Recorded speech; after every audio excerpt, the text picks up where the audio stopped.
Hello everyone and welcome to another episode of In the Garden. I'm having to resort to voiceover today because there was a lot of noise out in the garden today, lots of mowers and everything. Here you can see one of the 6 potato plants which are now coming up in the potato bed, upwards of about 1.5 to 2 inches tall.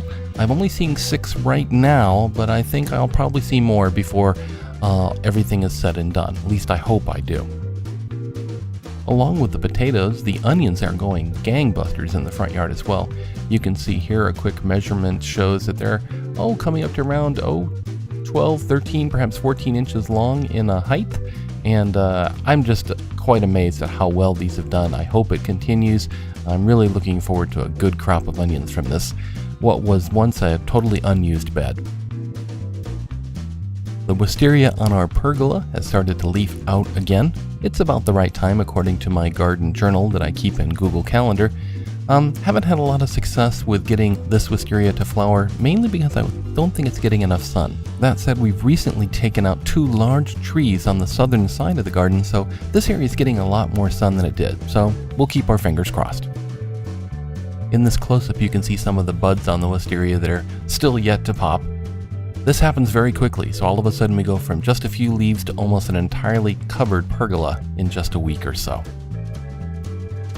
The lemon tree right next to the pergola was also heavily shaded by the same trees.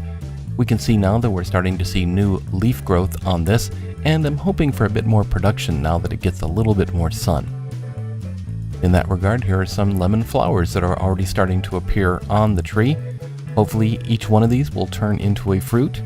If we actually see this many fruit on a particular branch, we'd actually have to thin it out so we get some good fruit instead of a lot of tiny ones. Around the neighborhood, these lovely saucer magnolias are blooming in everyone's front yard. I don't have one myself, but I see them all over town. They're very popular here. This is a cross of magnolia and solangiana.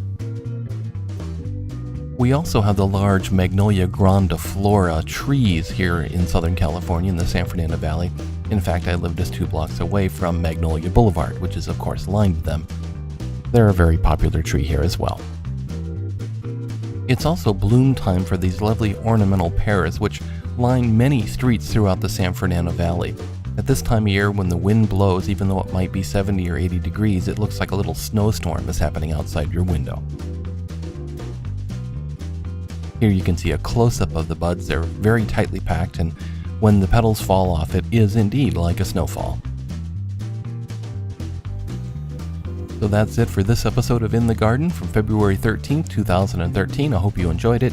Please like or subscribe on YouTube. It really helps people to discover our videos. For more information, visit the website, douglasewelch.com. Until next time, keep digging.